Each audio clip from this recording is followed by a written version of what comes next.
So, like many people, I love my mother, and I'm very, very thankful for many lessons that my mother taught me. Primarily, maybe the best thing my mother ever taught me was the power of hope and the future. See, when I was a kid, I was going through a very, very difficult time, and my father was quite abusive, and I spent most of my childhood very anxious, depressed, and suicidal even. And I don't just mean like kind of suicide, I mean like really, really wishing that I was not here. And one day we were on our way to church, and we were going like on a church trip, and the bus broke down. And I remember we were stranded in the middle of the road, and this was in the 80s, before cell phones and 24-hour AAA and all that stuff. And we're standing on the side of the road in the dark, and it was really scary. And I turned to my mother and I said, if we're going to church to do God's work, why would God let this happen? Right? I was about 10 years old, maybe 11 years old, and asking kind of a childlike question. Why would God let this bad thing happen to people going to a church?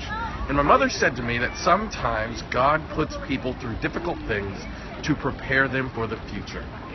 And somehow that really triggered something in me, and it really, really helped me, because it made me start thinking, even as an 11-year-old, the difficult stuff I'm going through now, I wonder what God is preparing me for later in life.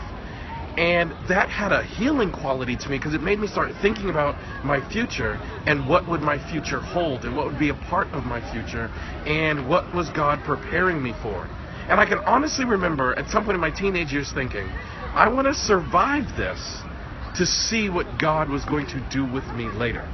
And I think about that now, even as I practice solution-focused brief therapy, because when we do these preferred future descriptions, we're not developing plans, we're not developing ideas or contracts or what the client will be doing. We're just asking the client to envision their future in such a way that it impacts their present.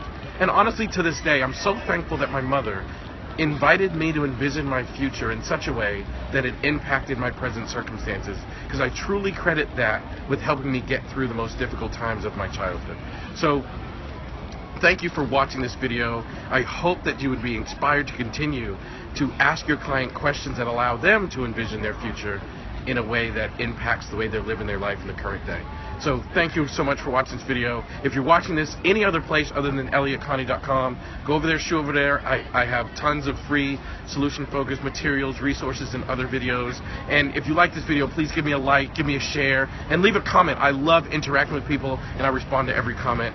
Thank you so much, and I'll see you next time.